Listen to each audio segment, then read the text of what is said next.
Enjoy the ride. In crowd, 815, in crowd, 815, in crowd, 815, in crowd, 815, 815. I was on a vacation and took a little trip and learned something about elevators. People self-organize in elevators to maximize space. Have you noticed that? I'm Greg. He's Tom. This is your In Crowd 815 podcast for 815 day, the 15th day of August, the year 2026, my friend. The latest it has ever been in the history of mankind. I think I stepped on your line there. They self-organize. They just don't want to make eye contact with you. I'm sorry. I hate to break it to you. That's all it is. I got a confession to make about elevators. You ready to hear a little confession? I'm not sure, but go ahead. Whenever my wife and I find ourselves alone for a second in an elevator, we have to kiss. It's just a rule. It's an unspoken rule between my wife and I that it's kissing time when we find ourselves alone in an elevator for a second. Well, you know, you're not really alone. There are cameras. Oh, there are cameras in elevators, buddy. And on the cruise ship that we were on, the main elevators, they're glass, so you can see all the way down to the lobby and everything else. So I regret not getting a good photo. We do all these photo shoots all over the cruise ship. You know, every night, you know, they want to sell you these photo packages, so they take these really nice photos. And we were doing photos late one night. We were like the last client, if you will, of this photographer. And I was telling him we were going into the elevator. I wish I'd have told him, hey, take a picture of us in the elevator. We're gonna buy one of those photos if you get a good one. And I didn't do that. I regret doing that. So anyway. Oh man, you're just gonna have to go back on your cruise. That's right. We got to book another one. We've got a good show for you, and the person may be still sleeping next to you. So maybe give them a little nudge and say, Greg and Tom are chatting. It's time for In Crowd 815. And we're going to be chatting with John. He's with Anderson Japanese Gardens. In fact, you know what? I just noticed in the title, I neglected to put the word Japanese, and I don't know why I did that. I'm sure I copied and pasted somewhere, and that needs to be fixed because that's important. And I'm sure John will tell us why that's important when we talk with him in a couple of minutes. We're also going to be chatting with Joe. Joe's with Fairhaven Christian Retirement Center. So John Gleason, Joe Sosnowski, our guests today. Before we get to that, let's do this first.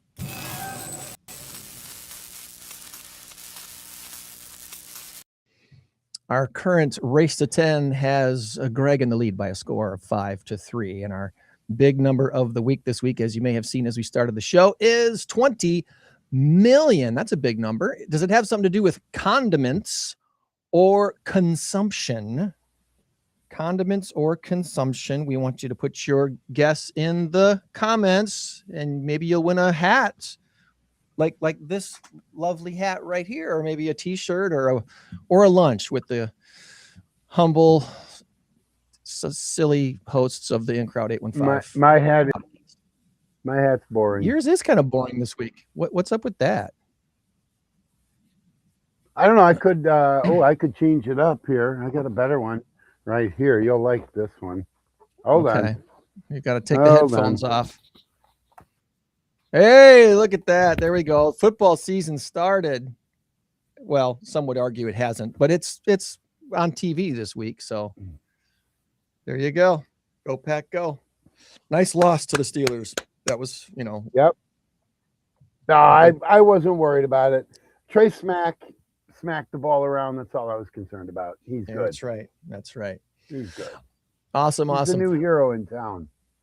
Before we get to our first guest, quick reminder that October 1st is our next In Crowd 815 Masked Karaoke Trivia Contest sponsored by Medicare 411. We have an $8,000 grand prize for the winning teams chosen not for profit. We have room for 12 teams to compete for this prize and 2 other $1,000 prizes that'll be up for grabs as well.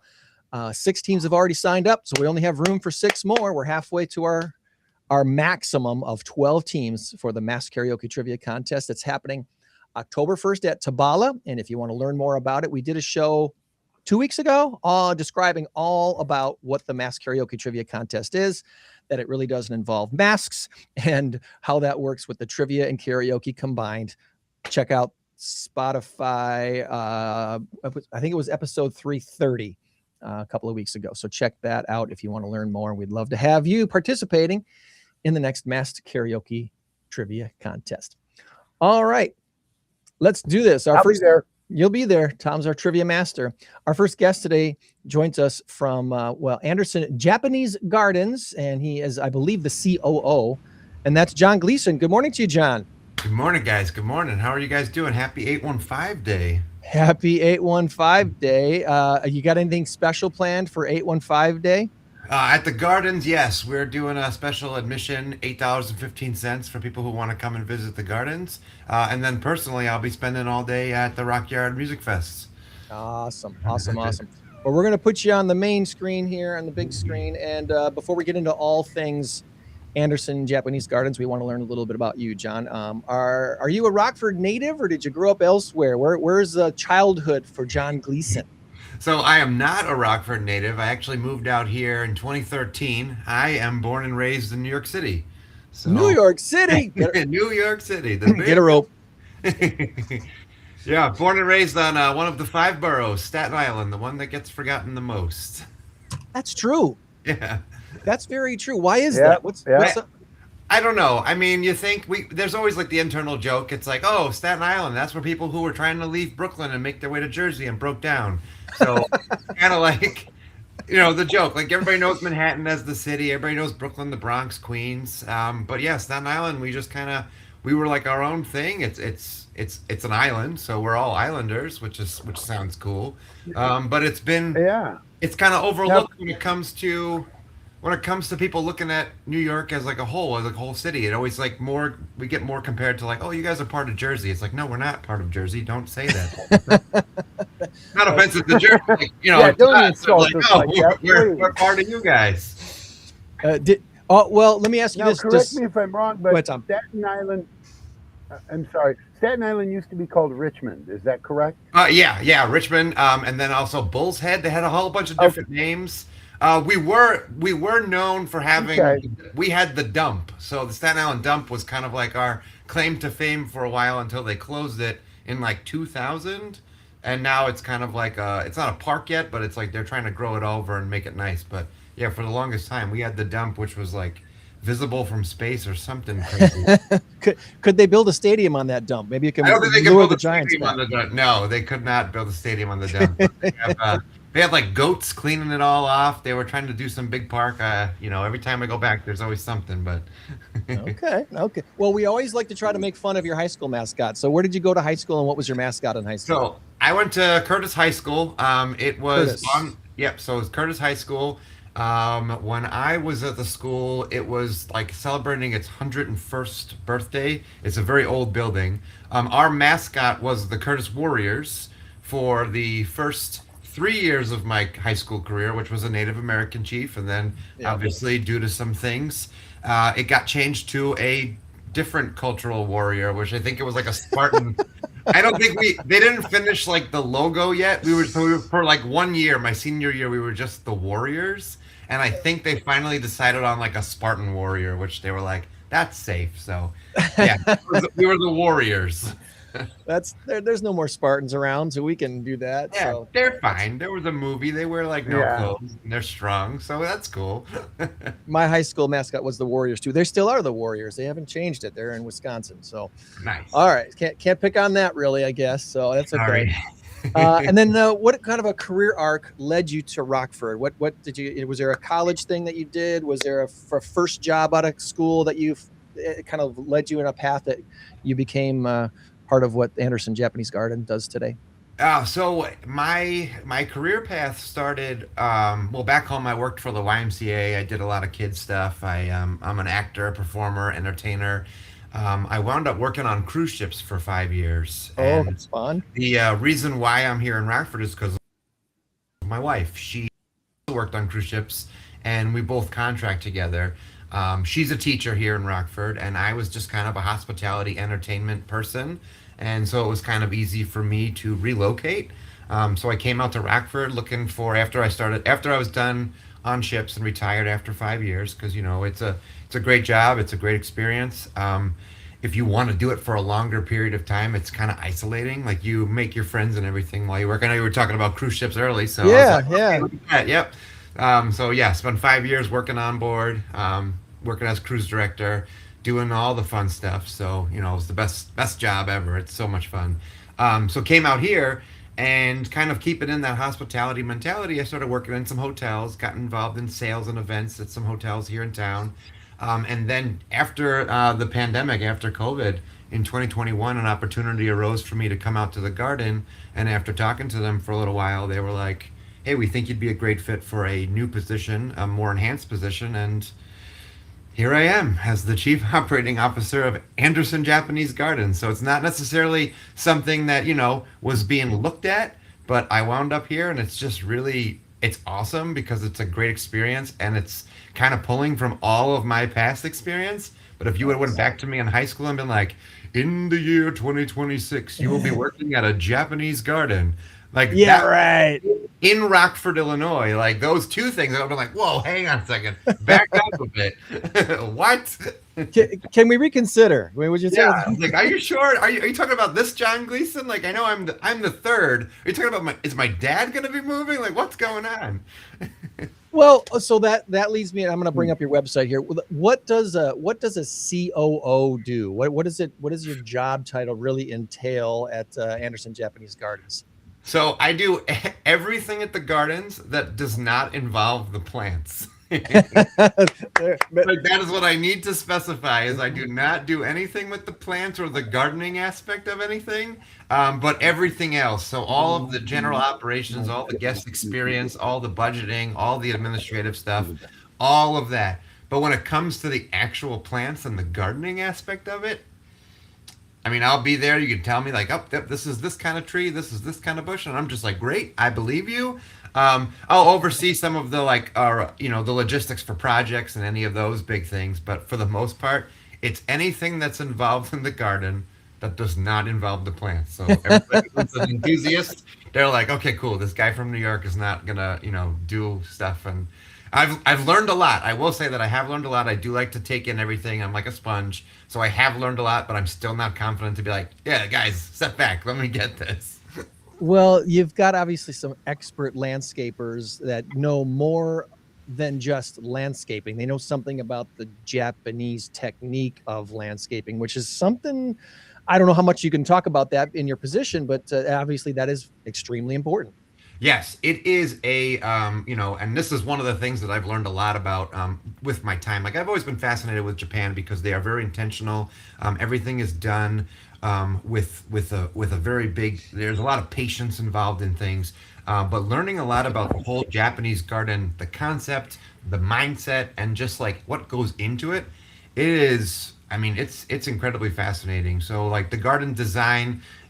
For a Japanese garden, to just kind of give you a little bit of insight, there's three components when you make a Japanese garden. It's water, plants, and stone. That's it. So those three things are what is the template for creating a garden, and they're done in a way that kind of will like guide you intentionally. There's no signs in Japanese gardens. Like, you're supposed to go and experience it in real time while you're walking through.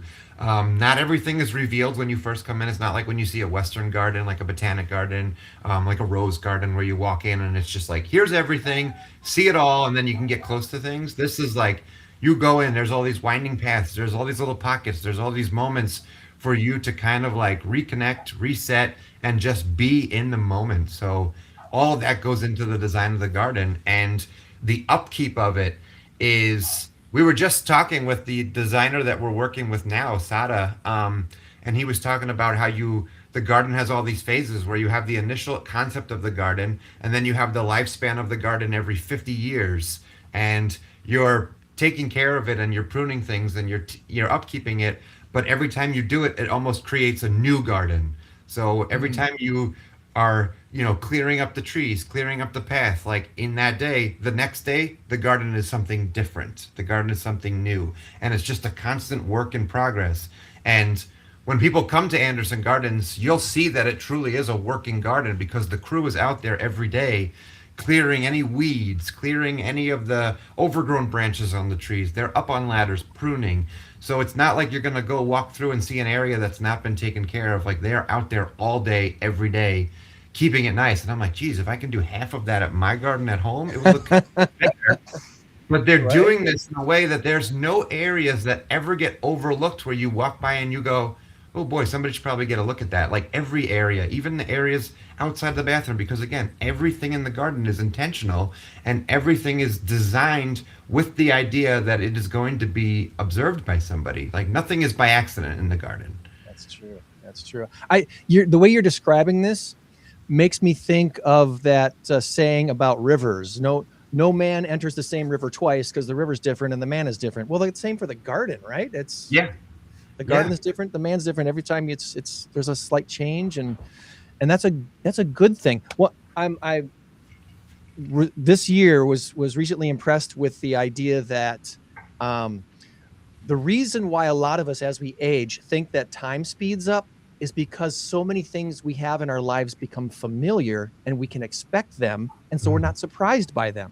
So here we are doing our everyday lives. This last week in my life felt like it flew right by.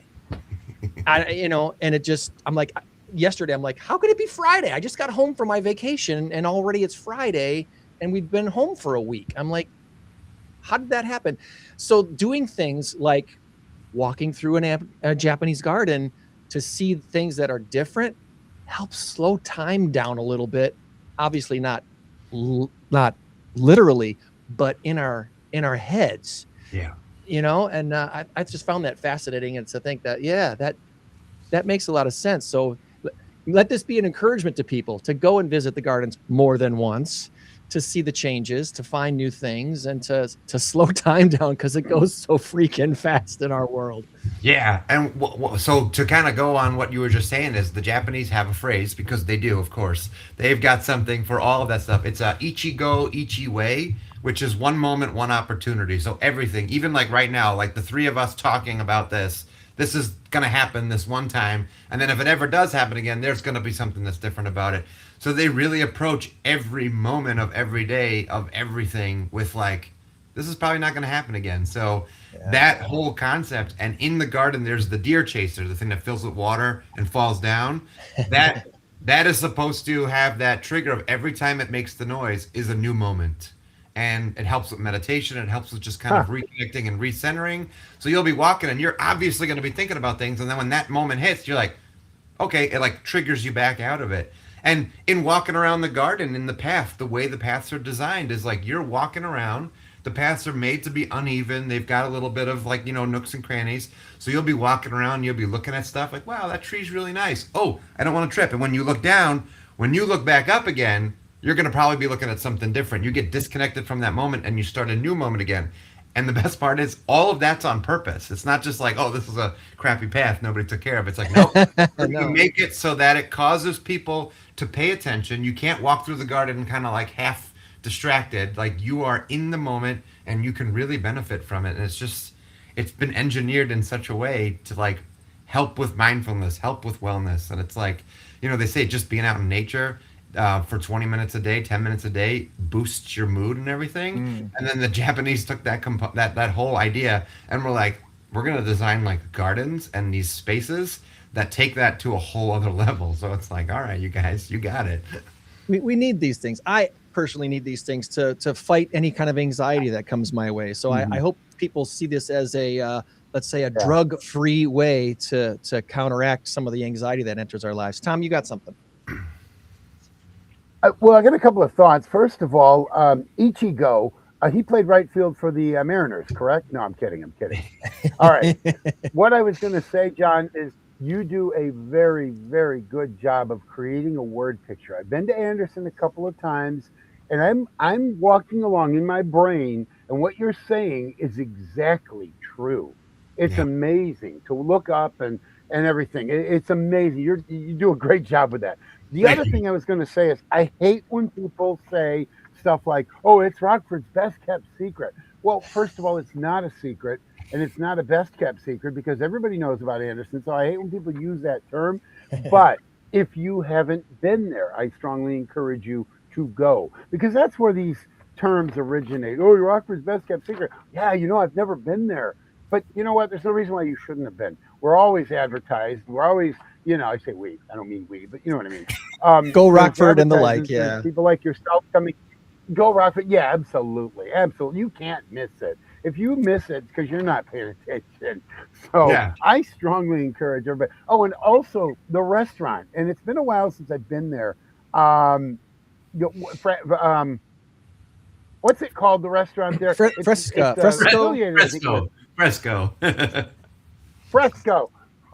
Been there a couple of times. Wonderful service, wonderful food, great atmosphere. So the whole package is what I highly recommend. And then the last thing I wanted to say is, I know you do your summer program on Tuesdays. Every time I go to trivia on Tuesdays, I see the people walking down Parkview, and I'm like, where are all these people? Oh, that's right, they're going to Anderson. That's right. So it's amazing. It is one of the things about Rockford that you must check out at least once. And once you do it, be prepared to do it again and again and again. Yeah, it's really cool. Like, I kind of get the, both sides of the spectrum is you get people who are like super fans of the garden, people who love the garden, people who have memories from the garden, whether they got married or they've just been coming there their whole life. And then still on a daily basis, you'll get people that will come through the garden and I'll talk to them and they're like, I lived in Rockford for 30 years and I've never been here. This place is amazing. So while it is kind of like, the best kept, we don't want it to be a secret. We want people to come. And we're so grateful that the community, the people who are in the community, know about it and they come and they visit. But we want more of the people in Rockford to be able to come out and enjoy it because people travel from far away to seek this place out. And it has this kind of, people are aware of it on such a wider scale that we were like, we want to share it more with the people who live here, the people who have that easier access to it. And it's just like, come on in, like we check it out, see what this is all about. But like, people who travel from far away that come visit, we were listed on like the Home and Gardening of like the #1 garden in Illinois, and we're like, holy, like wow, that's really, oh well, I mean, like that's awesome. Like we're up there, we're in with some great competition, but like to be named that was really cool. And it's like we talk to people and we're like, where are you coming from? It's like, oh, we're coming from Indiana. We're coming from, up in Wisconsin. We're coming from, Iowa. We are on our way to this place. And we were like, let's stop in Rockford. I've always wanted to check out Anderson Japanese Gardens. So it's really, really cool. Well, it's a great day to do that. $8.15 for 815 day. If you're watching this live or watching it today, you guys are open how long today? We're open from 9 a.m. to 5 p.m. today. Okay. So $8.15 for all admission levels today. So it's a pretty nice discount for Saturdays. And obviously more people are going to see this after the fact. So when people come out to visit Anderson Japanese Gardens, what's kind of a typical ask of people to say, hey, here's a good time to come, here's kind of how much and stuff like that? What's a good admission? Yeah. So we have a weekday pricing and weekend pricing. So weekday prices, adults will be $13, and then on weekends adults are $15, and then we have a senior level, student, military, and then children 5 and under are free. Obviously, if you're a member, we have a premium member and we have regular basic members. Those get in free all the time. In addition to having a membership to the gardens, our membership is also part of a reciprocity program for some other gardens across the country. I've used it many times when I go back home to New York to go visit the botanic gardens out there. We've used it when we were in Grand Cayman because there's a Grand Cayman botanic garden. And I was like, I'm just going to come check it out. So it's pretty sweet. So if you like to go to gardens, if this is kind of your thing, become a member of the garden, support Anderson Gardens, come there. Come take a walk after work, take a stroll, reset after your day. And then you can go visit other gardens when you're on vacation and stuff. Nice. And then the best time to come, oh boy, the garden is ever changing. So, we're open during the spring where everything's just coming through. Summer when everything is like very lush and green. fall when all the colors are coming through. Even winter when we do our holiday lights, when everything is so bare but lit up, it still has this like haunting, majestic feel to the garden. There's not really any best time because they're all great. My personal favorite is when it's raining. I like to go walk out in the garden with an umbrella, and you get to go through all those paths. You hear the rain on the umbrella. You see the water with the ripples. That's like, for me, that's the perfect time. And then there's also not as many people out in the garden. But like, again, our weekends are busy, especially during the holidays. But if you live in the Rockford area during the week, it's nice. You get a good, nice afternoon. It's not going to be super busy. You'll be able to enjoy it. But I mean, whatever weather you really enjoy being outside, that's your best day to come. Yeah, that's a good tip right there. That's a very good tip right there. So we've got the links to the Facebook page and the website in the chat, so you can one click right over to Anderson Japanese Gardens. Their Facebook page, andersongardens.org is what we're on here now. And before we transition to our next guest and do some trivia, is there something on the website or an event or anything specific that you'd like to make sure we mention before we let you go about your 815 day today, John? Oof, yeah, no, I mean, we got 2 more weeks left of our winter concert series. Summer concert series, Tuesday evening in the garden. So next Tuesday coming up and the following Tuesday are the last 2. So that's definitely something that's worth checking out. If you've never been there, that's a great opportunity to come on in and you see kind of the garden activated in this community space where people come, enjoy some music. There's vendors that are on site, and you bring a chair, bring a blanket, sit on the lawn and enjoy. Outside of that, I mean, once this happens, the garden's open. We'll have some Halloween stuff coming up, and then we'll be planning for our winter lights in December. But, you know, just come on out and visit and just experience the garden. If you've never done it before, I recommend just coming and giving it a try. And I'm almost positive that you will leave like, wow, that was good. Deep Blue Something with Josh Caterer this Tuesday, and then them Cooley Boys from Eau Claire, Wisconsin. Oh yeah, with Roman whiskey. Deep Blue Something. That's the band that sings "Breakfast at Tiffany's." Hey, Breakfast at Tiffany's. Yeah, so that's gonna be a good one. Nice, good deal. Well, check out andersongardens.org. Tuesday evenings in the gardens. There's still 2 left of the season, and then like John was saying, all fall and winter long. Every season there's something special there. Every season, yep, we've got something, and the garden looks different in every season. It's very dynamic. So nice. Come back for all the seasons. Good deal. All right, well, we're going to bring on our next guest and do a little bit of this right here. Stand by. It's time for Tom's Trivia Challenge on the In Crowd 815 podcast. Good luck.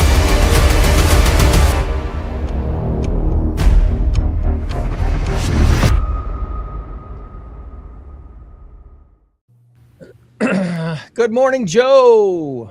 Hey, good morning, guys. Thanks for having me. Glad to have you on. Have you met John Good before, morning. Joe? Yeah, absolutely. Yeah, he was one of our readers at Garden Explorers this year.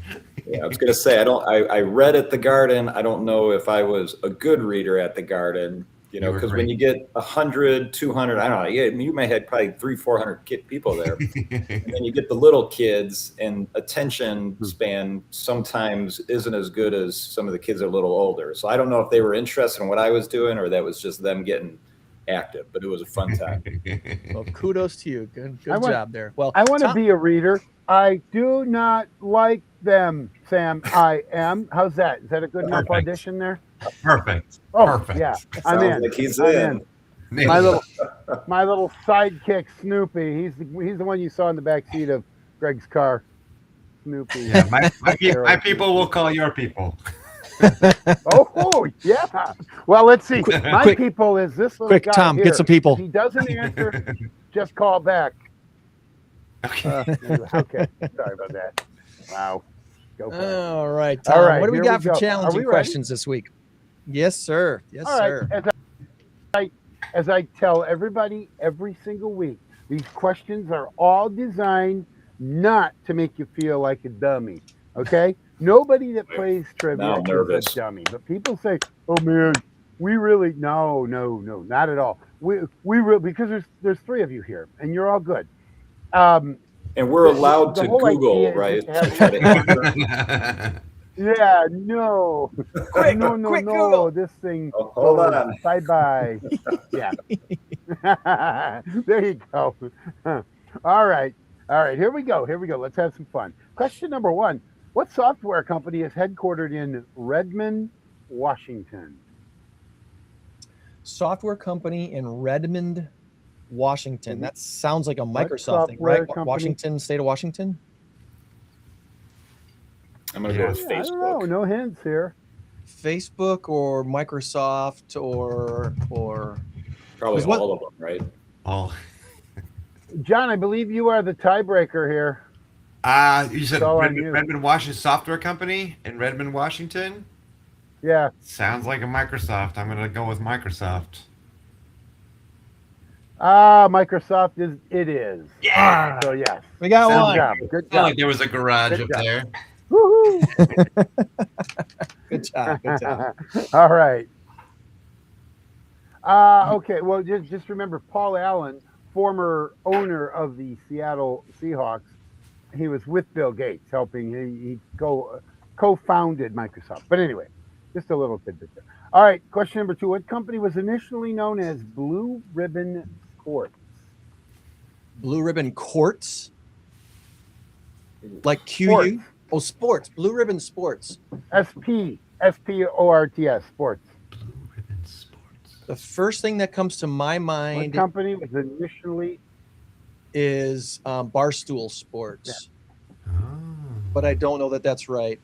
That's the first thing that popped into my head was Barstool because they've gotten big in the last couple of years.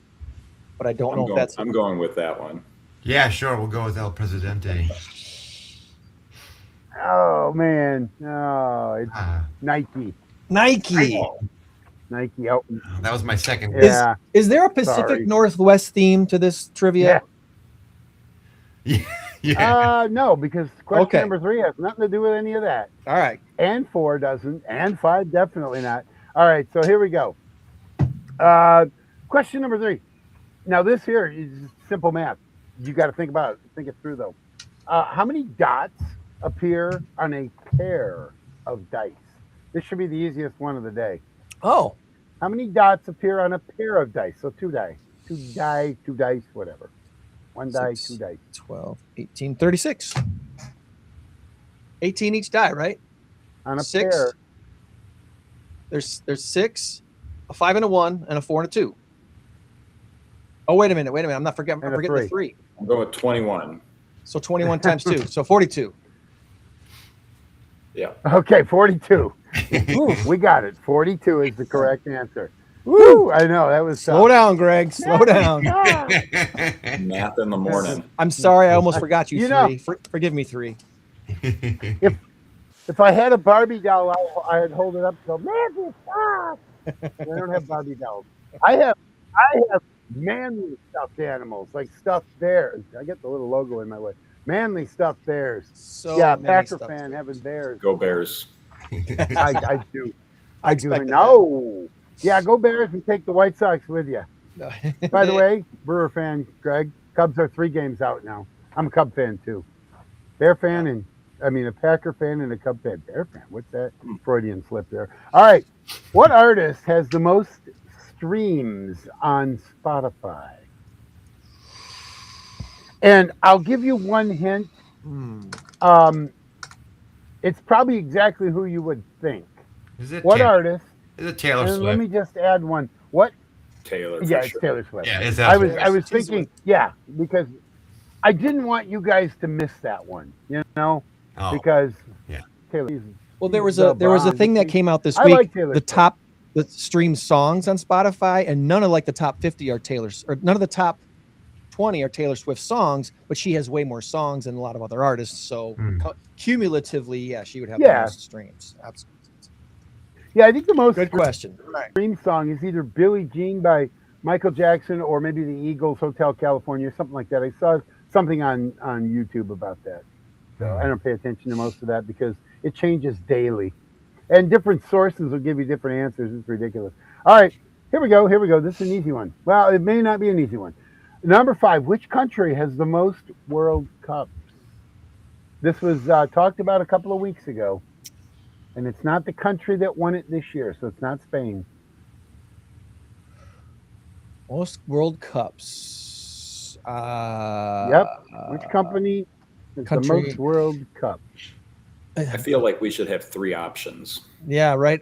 Multiple choice. Okay, I'm going to give you 3 options then. Oh, and I'm going to do them in alphabetical order. Okay. All right. In alphabetical order. Argentina, Brazil, Mexico. I was Did that leaning help? toward either Argentina or Brazil. I'm Yeah, thinking my it's one of guess those was two. going to be Brazil. I'm going to go with Brazil. All right, come on, Brazil. Let's go. Brazil it is. Woo! Nicely done. Nicely done. Right. 4 out of 5. And you're welcome for the option. Yeah, thank 4 you. out No, of 5. Okay. This one here requires you to pay attention. I got to check around and see if I have any Mickey Mouse stuff. I don't think I do, so we're good. What color are Mickey Mouse's shoes? Yellow. Yellow or white, right? So probably yellow. Yellow. I think white. Yellow it is. Woo! Yellow it is. Nailed it. All right. Yes. Very good. Very good. All right. Final question. Fine question. Greg, you don't get to answer this unless they don't get it, All right. because it's a Packer question. Greg and I do local trivia or Packers trivia. Sometimes I alternate every other week. Well, it's football, baby. It's football. It's So football we're doing season. Packers trivia today. All right. Who did? Yes, it is. From now until February 14th, with only 1 week that we don't play, and that's when they do that stupid Pro Bowl thing. February 7th, whatever. Nobody What's the watches. point? What's the Nobody cares. point? All right. What's the point? It's flag football, you know. Team prime time is going to play Team Ed Reed or something. I don't know. All right. Who did the Packers beat in Super Bowl 31? Right there. World champs. Oh, it actually, that's the right one too. No, it isn't. Yeah, it is. No, it isn't. That's not the right one. But it doesn't matter. Still Packers Super Bowl champs. I've had a little too much of this. Not the Bears. That's my answer. Not the Bears. Not the Bears. They did beat them in the NFC Championship game to go and win Super Bowl 40. What was it? I don't know what it was. Super Bowl 45, I think. 40. That one right there. That's it. 45. That's the one where they beat Pittsburgh. So it wasn't Pittsburgh. You could also give me the final score, and I would give you that one. I'd give it to you. Super Bowl 31. 34-17. Where they won Yep. the year after they lost to the the year after they lost to the Broncos. Denver Broncos were on that juggernaut where they won 2 in a row. So the year before, wasn't it the Patriots that they played? I think it was. It might have been. What, Thought it was. Can I ask Desmond Howard. clarifying question? Desmond Howard was the MVP. what's that? I said, can I ask a clarifying question for a non-sports fan? What year was this? Oh, that was 1996 season, and it was January of 1997 for the Super Bowl. Okay, no, that's not going to There help you go. me either. Well, I tell you what. Okay, John, are you a Giants fan by chance? I am not. I am not. Look at that. Look at that. Look at that. He's got the actual cup there. That's pretty cool. See, that's pretty why cool. I said you couldn't answer unless they couldn't. This has been on my that is cool. been on Well, my we desk both have for like a so lot of long. Packers. That's cool. And you never thought you'd use it, but you did. Okay, so John, the Yeah. year after the Packers won the Super Bowl, Okay. I'm sorry, because this is 2011 that I'm thinking about, when the Giants won the Super Bowl after Yes. the Packers went 15 to 1 for the season, and they got beat by the Giants in what essentially was round number 2, but it was the first game for the Packers. Yeah. Because Mike McCarthy sat everybody, and Aaron Rodgers was off. He couldn't hit the broadside of a barn because he's a rhythm and timing quarterback. But don't get me started. So anyway, yeah, they beat the Patriots 35-21. Desmond Howard was your MVP, and Very it was good. a joyous occasion. You know what? I'm going to give you a real quick little personal story, though. My daughter became diabetic that year. long story short, we had to rush her. We didn't. A helicopter rushed her up to Madison because when we were living in Beloit at the time, Beloit couldn't handle her. She was in respiratory distress, blah, blah, blah. It's a really interesting story. It had a great ending. She's alive and well, and she celebrates her 40th birthday here on October 21st. So love my baby girl. Anyway, that was the year. That was the beginning of the year. It was Labor Day weekend. It was the Sunday. Brett Favre and the Green Bay Packers just absolutely beat up on the Tampa Bay Buccaneers, beat them like 37-14 or whatever. And little did we know that was the start of the best season in my lifetime for the Packers. And it was great. It was a really nice cap to an otherwise horrible, when your daughter becomes diabetic at 9 years old, it's a little rough. It's a little rough. There were mornings when I would wake up and I'd run in there and check on her. She's just fine. So, as my oldest, so whatever. Anyway, that's my story, and I'm sticking to it. Well, before we let John and Joe done. go, over-under on 6-1. Bears wins, guys. What's your over-under on Bears wins for the season? What do you think? Can they go 15-2 this year? That's a stretch, 15 right? wins is tough, but I think we're going to have the Packers number this year and maybe a couple years into the future. But I think we could have a 13 wins. It's hard to argue. I'm predicting for the Bears 10-7 and up, and at the very most 11-5. But I think Green Bay is going to 11-6. I think Green Bay is going to go 12-5, 13-4, because Green Bay has shored up all of the stuff from last year. Defensive coordinator, new and very aggressive. Special teams coordinator, new, very aggressive. Rich Bisaccia was awful. Trey Smack has been smacking the ball around. That's cleaned up. He might be a little overconfident, guys. He might be just a little overconfident. I can tell he's definitely a Packer fan. Yeah. How could you tell? How did you know? If Greg were to zoom in, you'd see it's just nothing but. He knows the maintenance guys who were replaced. I do. Sam. Yeah, Sam Gustafson. Yeah, the trucking companies knew. Well, funny enough, the equipment manager, I have his book right up there. Dominic something or other. He was equipment manager for like 30 years. He wrote a book called The Packer Tapes. I have the book, so that's kind of funny. You didn't know how John, true that was. We're going to let you real go quickly about your and day then you to look Rockfest. Okay. And we got to get to Joe here in a minute. So, John, have a great rest of your weekend, and we'll see you downtown. All right. Thank you, guys. Thanks for having me, and enjoy the rest of your 815. God bless. Great job. Thank you.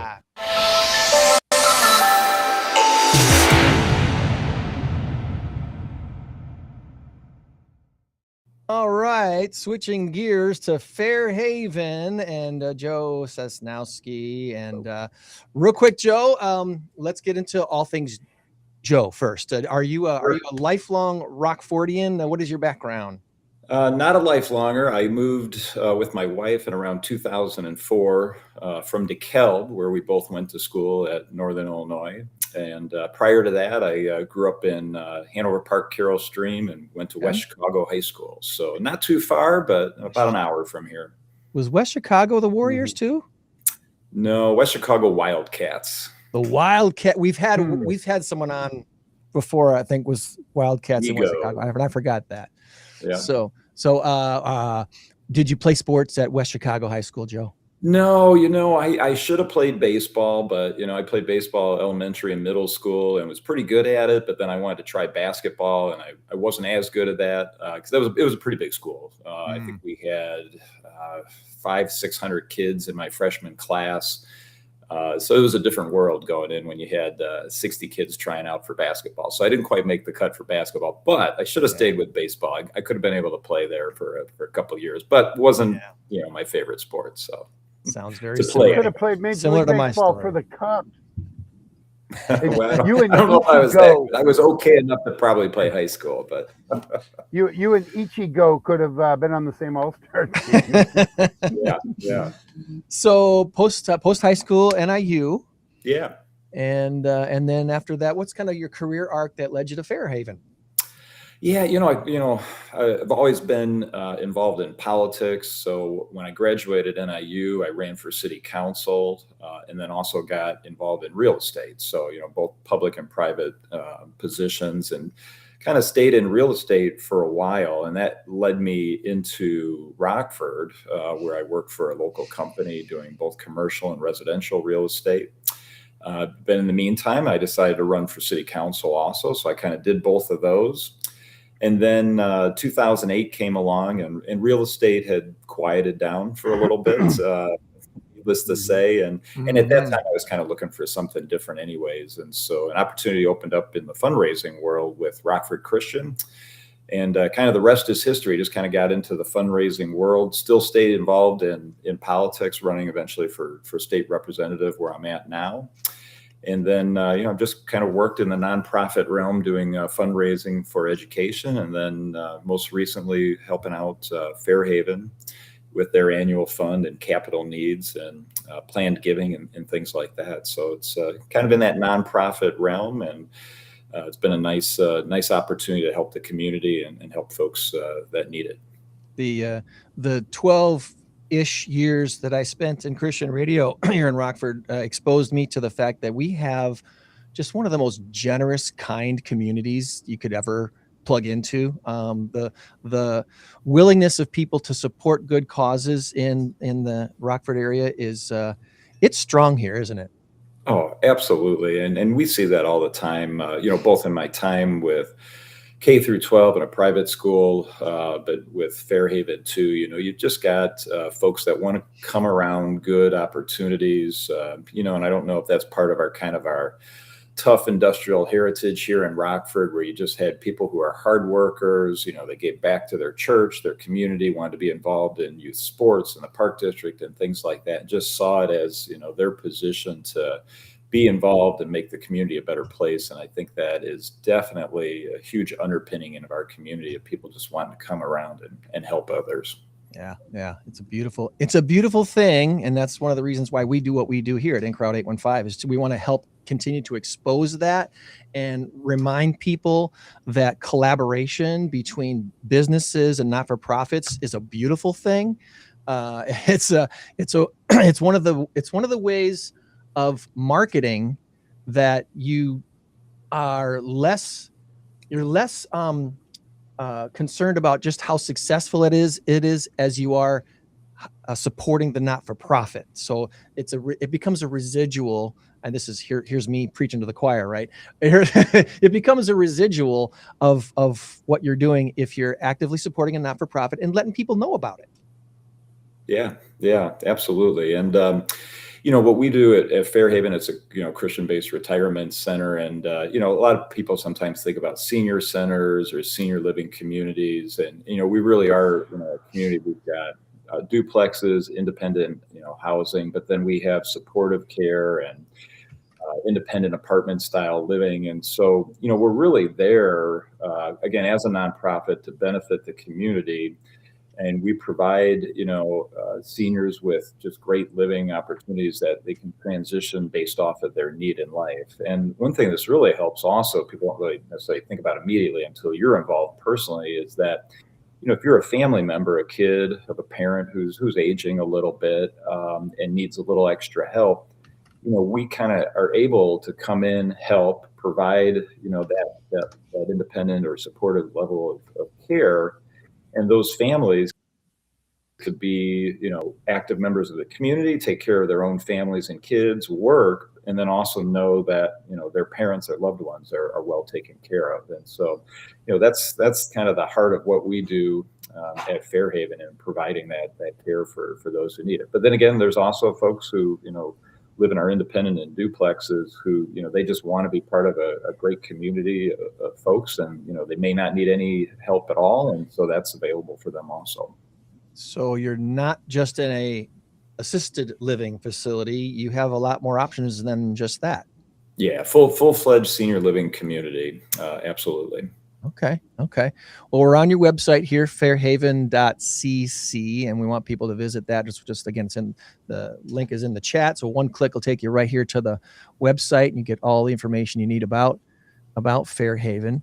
But when people move into Fairhaven, do you find, I guess, what do you find is the stickiest part that you need to help people, get over the hump to get into a a living situation at Fairhaven? Is there something that you find that, okay, we know that this is going to be a bit of a challenge. Here comes the speed bump. Here's what we're going to prepare our incoming persons to deal with. Is there anything that you're kind of focused on when people are new to Fairhaven? We have a great team, so me personally, with new potential residents, that kind of falls with our marketing and our support staff and our leadership team. But, the great thing about us is, it's just a wonderful community of over 200 employees, that do everything. And so, a lot of it is answering questions, knowing where people are at in their life, what they're looking for, and just kind of sharing that information and letting them get to know people. And of course, like any good business or operation, a lot of what we do is word of mouth. So people know about us and they mention it to friends. So, of course, we do some marketing and stuff like that to get the word out. But, a lot of it's word of mouth and references. And, so when people come to visit, not only do they meet great staff, get the chance to see everything that's offered, they can also go and find some friends and referrals to talk to and, get a firsthand review of just everything we have to offer. This is a good summation part of the webpage right here. Fairhaven Faith, Food, Fellowship, and Forever Care. That spells it out pretty well. Yeah, great home for folks. And so we're happy to what we can do for the community. And, we just enjoy being that role for families that need it.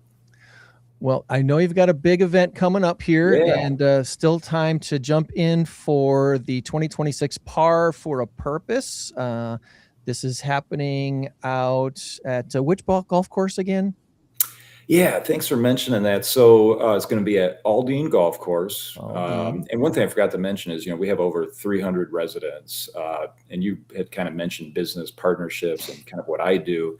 And so the great thing about this is not only are we working with Aldine and El Giovanni over there at Alchemy, we're going to have some great food. It's coming up on September 16th. And it's going to be 8 o'clock show up. People will get some free range balls, and then it'll be a 9:30 shotgun start. And like you mentioned, fairhaven.cc is our website. Don't ask me where CC came from. I always get that question, and I don't know. Somebody told me in our marketing group, but I keep forgetting that. But you can get all the information there. But we're going to have, Philip from Chick-fil-A is providing some breakfast sandwiches for when people show up. We've got a bunch of great sponsors like Performance Food Group.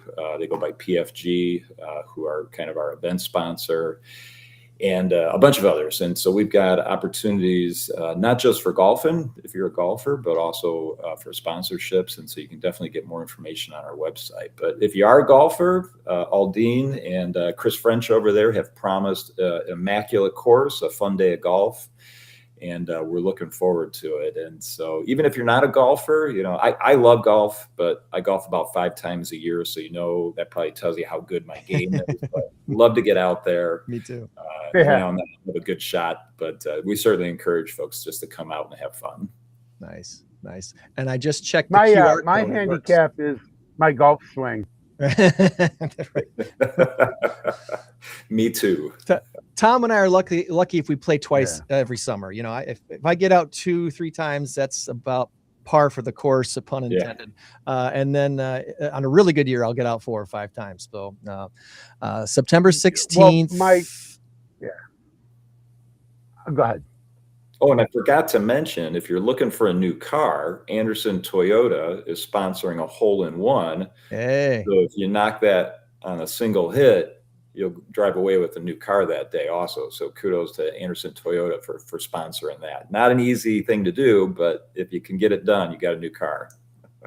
That's a fun thing to do. We used to do stuff like that at the radio station where we would buy these interesting insurance policies against people winning. Yes. I think the most fun one we ever did was punt a football into a back of a truck to win the truck. Ooh. And it had to be from 40 yards or further away. And we actually had a guy hit the truck once, but we never had anybody actually land in the bed of the truck. So it was really hard. So now, what if it lands in the truck and bounces out? Does that count? Nope. Or does it have got to stay stay in the truck? Had to That's stay the in tricky Oh, part. You man, might be that's able to hit the cheesy. truck, but And they had videos of people doing it. It had been done in the past, so it was possible. It's just yes. extremely hard to do. All right, well, Joe, I've got you are our AI question person of the week this week. So every week I try to come up with some. I ask AI some questions to ask our guest, and I asked Gemini this morning. I said I'm interviewing Joe Sosnowski, That's good. Director of Development for Fairhaven. And please give me 3 good questions to ask him about the retirement center. So let's see how good the AI did today. The first question was about continuum of care and lifestyle. Fairhaven offers a full spectrum of living options, independent living to supportive care. From a development standpoint, how does the campus ensure seniors maintain an active lifestyle and have peace of mind as their individual care needs evolve over time? We kind of already talked about that, but maybe you want to say a little bit more about it. Yeah, since you kind of mentioned development in there, again, a little bit more specific to my role in the Par for a Purpose golf outing, we raise funds, and some people are like, well, why do you raise money for a senior living community? And well, the reason is, we are charitable and a nonprofit for a reason. And so we have what's called a Have Faith Fund. And that's where, any money that comes from businesses and supporters, families, people that just, want to lend a helping hand to help us, it goes into the Have Faith Fund. And what that does is it helps with benevolent funding. So people who have some financial needs or need some extra assistance, we have a pool of funds to be there to help with that.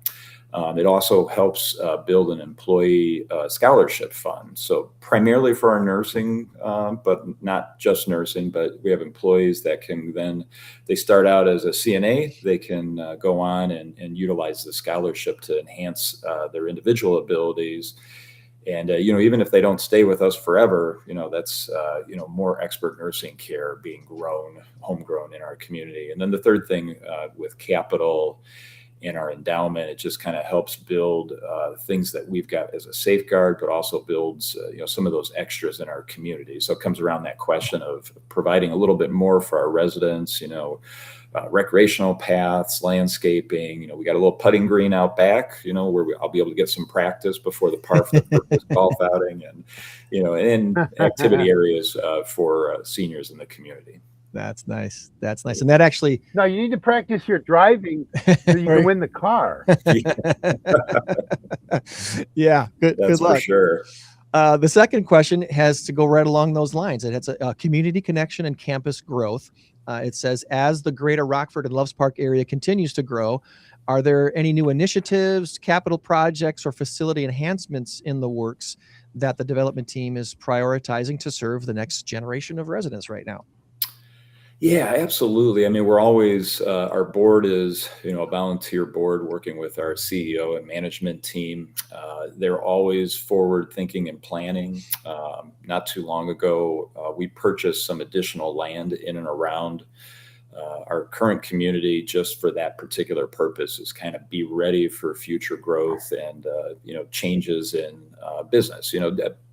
As time goes on, people are looking for different things. So, no set plans for sure, but I know the board has talked about, offering more senior apartments, that are fully, independent apartments where it's just in the community, but it's kind of a senior geared apartment living.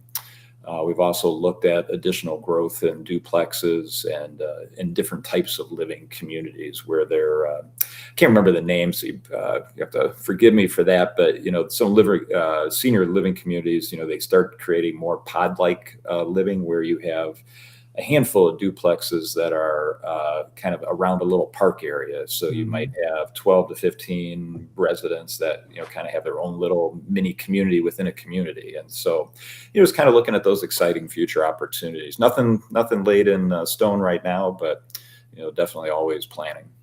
And in case someone maybe isn't familiar, Fairhaven, the facility is right across the street from Rockford Lutheran Schools, right there on Alpine. That's the bigger. There's 2 of them kind of right. There's actually like 3 of them right around there. Now that I think about it, but yours is kind of the more. It looks a little bit bigger and bigger footprint, if you will, around that part of Alpine Road. And you guys have been nice enough to open up your facility for our Bridge Builders networking group to meet there last month. And then again, I think next month, we're also going to be back there again. And the facility's just beautiful. And the chapel was great to host our Bridge Builders networking group, which is coming up again next month. So thank you. Always happy to have you. That's wonderful. And that's, we want to be open, obviously, to the community, and it helps us because it builds familiarity with people that may not know a lot about us. So we love that opportunity always. At least half the people that attended last time had never been in the building before. So it was a good eye-opening thing. And then finally, the third question here, faith-based mission and stewardship. Fairhaven has a longstanding faith-based foundation. How does that core mission shape your donor relations, community partnerships, and your overall strategy for your long-term organizational health? They're getting deep here in the AI, Joe. Yeah, way to go, AI. Good question. It kind of somewhat answered itself, but as a faith-based, Christian-based institution, obviously our main purpose and goal is God, and providing a, great, comfortable living community that's kind of focused on, the scriptures and Christian living. And so, that's a deep part of our mission and purpose. We do all the essentials, of course, though, provide a great place, great food service, the duplexes are maintained. We've got guys out there lawn mowing and landscaping. And so we're doing a little bit of everything, but it's that, the kind of that Christian mission, and, offering things like chapel during the week, special music coming in, special events, things around Christmas time and Easter, and, just kind of doing all of those extras that, really set ourselves apart from others, and hopefully in a great positive way of just, building community, and encouraging charitable giving. And I think what we see from those who support us financially is exactly that. They want to support that. They see us serving a vital need, Christian-based mission, helping families, in the community, care for loved ones. And, it's just, that's our heart and soul and what we love to do. Nice. Good deal. Well, before we let you go, I do ask it also for some funny or odd questions to ask our last guest on the show. The three that it gave me, one has to do with potential showdowns. One has to do with late night activities, and the other has to do with the menu. And I'm not sure which one I think is funnier or more relevant. So I'm going to go with the first one it gave me. It says, "Be honest, Joe. What gets more competitive on campus at Fairhaven, the weekly bingo showdowns or securing a prime parking spot?" Oh, boy. Well, parking, I don't believe is an issue, but I think it's probably a close tie between the bingo and getting your seat at lunch, because something about lunch seats, we have folks, in or inside dining, they're lining up sometimes 30 minutes before, because they're looking to get their favorite seat, and that, or they're looking to get some extra appetizers. I'm not quite sure. I have to get the inside scoop on exactly what's going on there. That's good. That's good. And I'm sure somebody watching this down the line can maybe put in the comments exactly what goes on there. It's like, I've heard mom say this, or I've heard dad say this, and this is what the deal is. Yes, for sure. Please comment on what the favorites are, or if we have things to improve, or of course, reach out to us through our website. We'd love to get that feedback. Yeah. When it's liver and onions day in the cafeteria, dad wants to be first in line, because my wife loves liver and onions, so she would be first in line for that day at the cafeteria. I'm just saying. Yeah, I would not be, but Gladdy is our chef over there. He takes care of all of our food service, and he's kind of new. I'll have to check with him on when liver and onions day is, and the next year over there we'll get you a plate. There you go. Yeah. All right. Is there anything? That'll be the day I swing through McDonald's before I get there. Right. Is there anything we did not ask you about today that you want to make sure we mention before we let you go about your weekend? No, I think we've got it covered, but any questions, I'm available again through our website. There's contact information, fairhaven.cc. Love to talk to you. If you're interested in learning more about Fairhaven as a community, I will get you in touch with the right group, the right people with our marketing team that know everything. I know enough to be dangerous. So they're the experts. So they'll get you all the vital, accurate, 100% information. So look forward to having you. I want to thank you too We should do a trivia night. Hey, let's do trivia night. Let's do a. We have done trivia nights also. That's definitely something that happens too. And so for sure, we should definitely try to tie something in with you guys. Tom loves his 50s, 60s, and 70s music too. So that'd be a round of music trivia in there that I think they would enjoy. Oh, absolutely. There you go.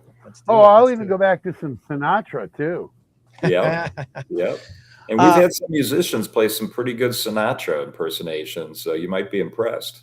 Nice. Good deal. Before I let you go, I want to say thank you for serving our community as you do as a representative. Do you have any events as a representative in our government that you want to let people know about too for yourself, Joe? Well, we're all over. Right now we're in Belvedere for the Boone County Fair, of course. So we've got a booth out there. Come out and join us. We'll also, my district, goes from Rockford to Huntley now. So it's a big one. So we're hopping all over, but we're doing a Medicare event up in Richmond later this fall. And we'll be at Huntley Fall Fest, which is kind of like an October-ish festival, kind of like a county fair, but smaller. If you check out my state website or Facebook, we'd love to have you out for that. And I appreciate you plugging that. Thanks. Absolutely.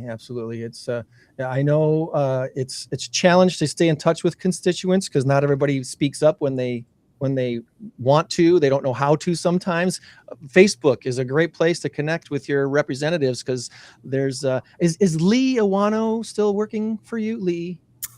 No, she actually moved on to bigger and better things since she was in Illinois. She was out in Washington, D.C. for a little while, but she was my first legislative aide and has just done fantastic kind of in Washington government relations and works with a big company out there. And funny you mentioned that. We ran into her and another former employee in Chicago at a conference where it's kind of like a legislative conference, and got to catch up and learn a little bit about her and her family. And she's got a little 6-year-old, I believe, if I've got the age right. And so it's fun. I've been around a little bit. And so we've had a lot of different interns and some staff, and it's fun to see folks grow in their career, kind of take off, go do some different things. And I feel like the old guy, they're like, hey, we remember working for you a while back, and, thanks for the opportunity. And here's what we're doing now. And I'm like, oh man, how did time fly? So. I'm 95% sure she was a student of Mrs. Saunders back in the day at Christian Life Schools. And so it was kind of cool to see her work for a number of years. And that's really awesome. So, again, thank you for serving the community that way. And we will be sure to keep in touch. All right, Joe, have best of luck in your golf outing. Sounds great. Appreciate it, guys. Have a great one. Have a great weekend. Right. Thank you. Bye. Thank you.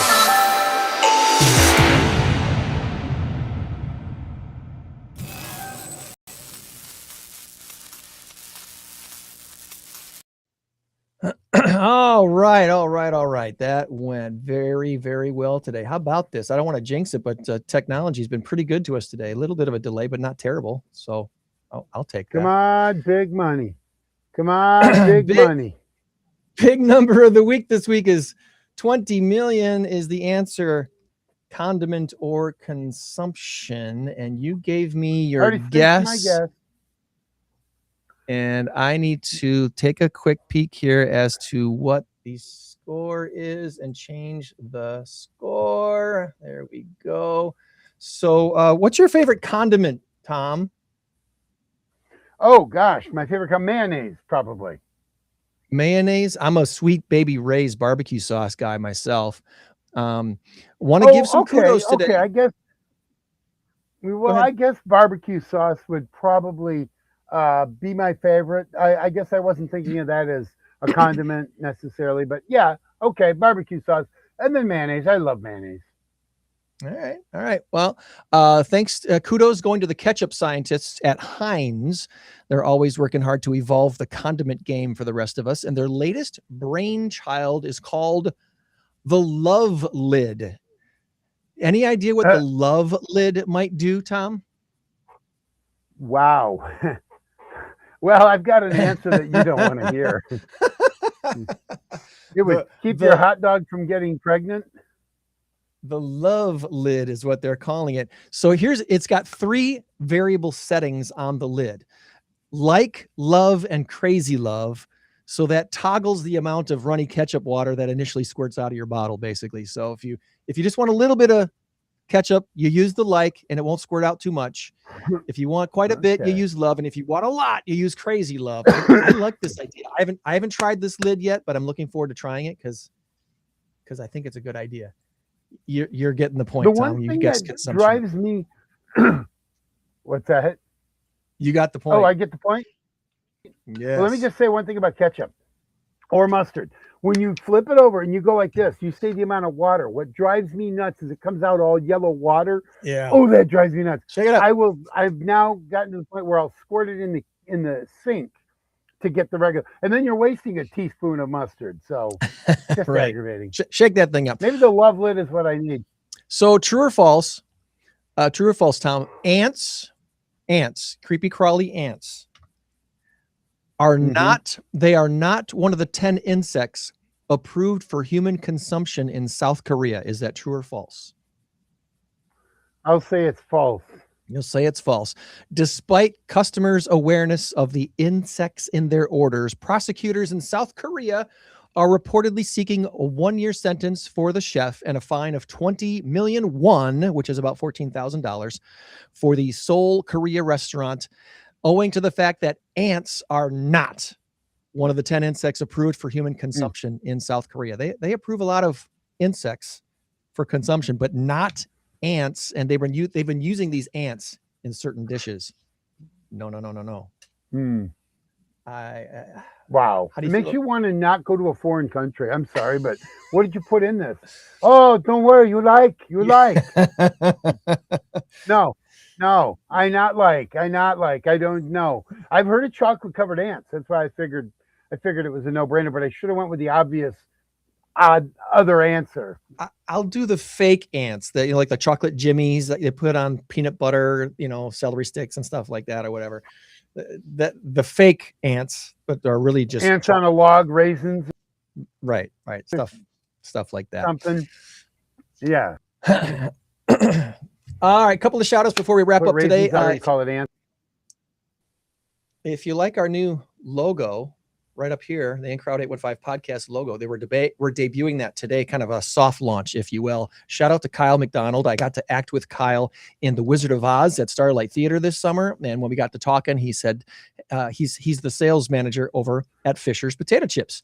And he said, yeah, that's my full-time job. I went to college as a graphic designer, and I love doing that. And that's kind of my side hustle. I'm like, dude, here's something, if you can do for us, we would love to upgrade our logo to emphasize the podcast. And this is what he came up with, and I love it. So Kyle McDonald, thank you, buddy. Nice. We talked a little bit about Norwegian Cruise Lines. I would have loved to talk to John more about his experience as a cruise director, because my wife and I just went on a cruise. We left out of Southampton, which is the same port that the Titanic left out of. We sailed out of Oh, nice. We went to Kirkwall, Scotland. We went to Bergen, Norway, and we went to 3 stops in Iceland, including Reykjavik, and had a wonderful time on Norwegian. And the cruise director for our cruise, her name was Sophie. She was excellent. She was witty and topical and right on things, and just very, very impressive. Her whole team was very impressive. We had a great time on board the Norwegian Star, and I think they are now taking the Star to the Mediterranean either this week or next week to continue its cruise season. But kudos to Norwegian Cruise Lines for a great vacation. Quick shout out to Wisconsin State Fair. Went to that this week for a day, and I really enjoyed that a lot. BNI Profit Professionals, thanks for having me as a sub this week to talk about what we're doing here at In Crowd 815. Kudos to Trivia at Louis. Tom's Trivia at Louis every Wednesday night. We want to have an In Crowd 815 team every Wednesday night, even if I'm not there. So please come on out, play trivia. And if you don't have more than 2 people to have your own team, join the In Crowd 815 team. We want you. 7 o'clock. And even if you show up and Greg's not there and you say, well, we were going to play for Incredible, I'll take care of it. Yes. I will get you set up in a booth or, wherever, and we'll make it work. But this way, at least 815, Incrowd 815, we get the name out. It's not about that so much as it's about, well, it is. It's about everything. But it's about showing up, and it's about, being. And so come on out and make it. And trust me, you're going to have a lot of fun. Oh, it's fun. So let me give you a shout out, Greg. We spent some time at the Machine Shed yesterday in Rockford. Rockford Link Lunch, yeah. Well, Greg was the presenter. Yeah, Rockford Link Lunch. Greg was the presenter for IG. Well, yeah, you're going to have to help me out with that one. Greg, of course, you did a fantastic job with the solar panel thing. And so come out to Linked Lunch every every Friday. It's every second Friday of the month. Friday of the month. Second Friday of the month, and it's a lot of fun. And the food is really, really good. Food's great. Pot pie was really, really good. Yeah, thank you for that. Yeah, we talked about community solar, being able to take advantage of solar without putting anything on your house. And I'm really excited about what that means for people who either can't put solar on their house or realize the negative side of putting solar panels on your house, which we talked about on Friday. There's some positives for sure, but there's some negatives as well. And you need to weigh those things before you go ahead and sign a big long contract to put panels on your house. So that is true. Thank you for that, Tom. Quick shout out to the Rock Valley College Starlight Theater. The Stars of Starlight show was last night, the final show, if you will, of the season. The 60th season is now completely in the books, with the one exception. There is a Shakespeare this fall, and I believe that starts in the middle to late September out there at Rock Valley College. But what a great 60th season. Really enjoyed being a part of that this year. Rock Yard Music Fest continues today downtown Rockford. Check that out. And very, very happy birthday tomorrow to my favorite ex-girlfriend, who's been my wife now for 31 years. Happy birthday, Christy. I love you so much. And can't wait to celebrate with you this weekend some more. So there you go. Those are my shout outs for this week. Anything you want to add there before we wrap up, Tom? Real quick, I know we both got to go because I'm meeting the guy who's fixing my computer. Going to pick it up today. But Packer game on Thursday night. Do not despair. Do not despair. Keyshawn Nixon won't even be a part of that team in the next couple of days. Boy, I tell you what, we learned that about somebody who's wanting. Oh my goodness gracious! And they were showing some footage yesterday on that Bear game last year where you and I were watching the game together. He just kind of slides over. And Kyle Monange, I believe is who it was, just shoots right into the end zone. He's like, what are you doing? You should have been gone right then and there. Yeah. Of course, I believe that was the playoff game. So he was. Essentially, that was his last game. But anyway, he won't be there. Green Bay is, they're going to be good. They're going to be good. They didn't play any of their starters, except for maybe the first series. And we ended up with a couple of field goals. Trey Smack looks really good as our kicker. He looks really good. He essentially hit 258-yarders right down the middle, and then he had a 38 and a 37. So we are going to be good. We are going to be good. Now the Bears are going to be good as well, but I do believe in what I said earlier, 10-7, 11-5, because they're not going to win games by the seat of their pants. They're not going to win games in the last 2 minutes. That just was an aberration. It was one of those things that can't sustain. That's almost like saying, well, I'm going to pay my house payment when my lottery numbers hit. I'm probably going to win 2,000 on the lottery this week, so I'm going to go ahead and pay my lottery. But they will have the confidence. They will have the confidence gained from winning those games. So that will make a difference this year. How much? Who knows? We'll see. That is a big thing when you talk about confidence. When you talk about, and that all goes to Ben Johnson. Ben Johnson's a phenomenal coach.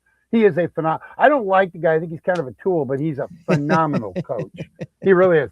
I think, because of Ben Johnson rather than in spite of Ben Johnson. I say in spite of LaFleur, the Packers will do well. I think Matt LaFleur is a better coach than what he's proven and what he's shown because he hasn't let Jordan Love cook. You look at the games that they've lost without getting too deep into this.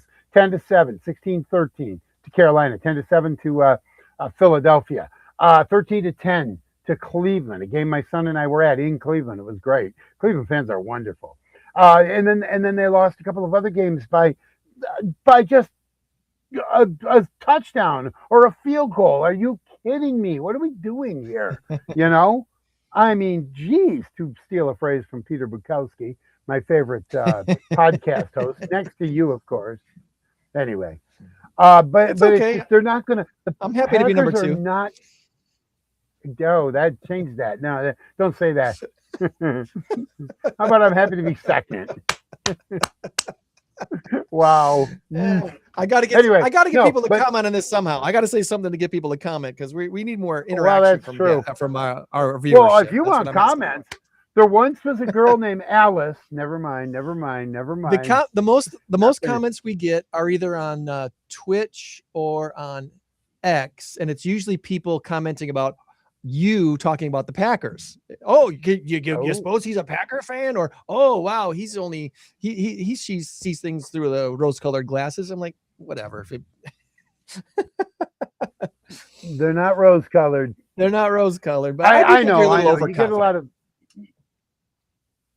Well, okay, maybe so. But last year we made the playoffs. The year before made the playoffs. The year before made the playoffs. We've won 13 world championships, more than any other team. It's a great organization. See, that's the thing. It's a great organization. We always manage to be there when the end is there. Now, the reason we didn't make a good push in the playoffs is because Matt LaFleur got conservative, or he choked, or whatever you want to call it. The year before, we had injuries. Jordan Love was injured. The year before that, we had a great run with the Dallas win.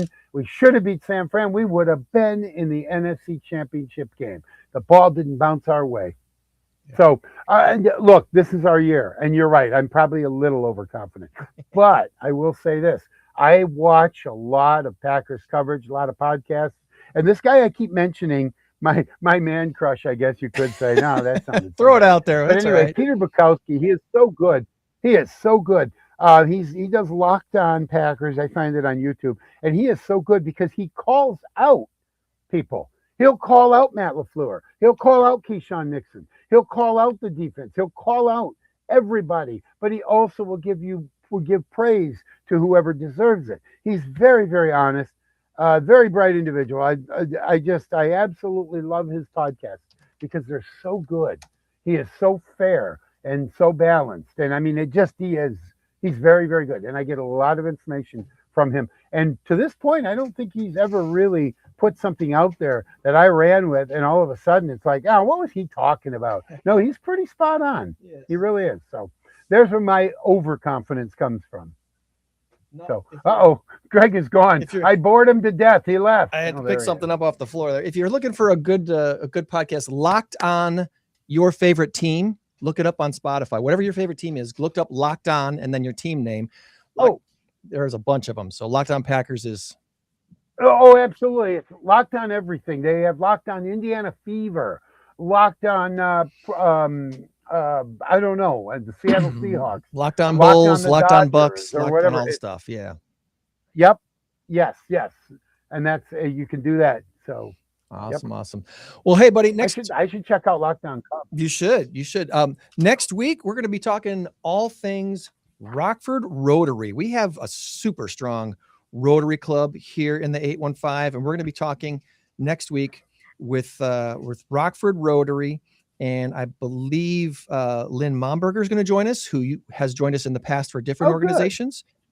And I believe Paul is also going to be joining us. Paul Vandriska, who I believe is the current president or vice president of our Rockford Rotary Club. That meets at the Veterans Memorial Hall every week, and we'll talk about that next week. All right. Super big time thanks to John Gleason from Anderson Japanese Gardens, the Rotarian. Yes. Thanks to Joe Sosnowski from Fairhaven Christian Retirement Center for joining us today. Happy 815 day, everybody. Hope to see you downtown for Rockfest.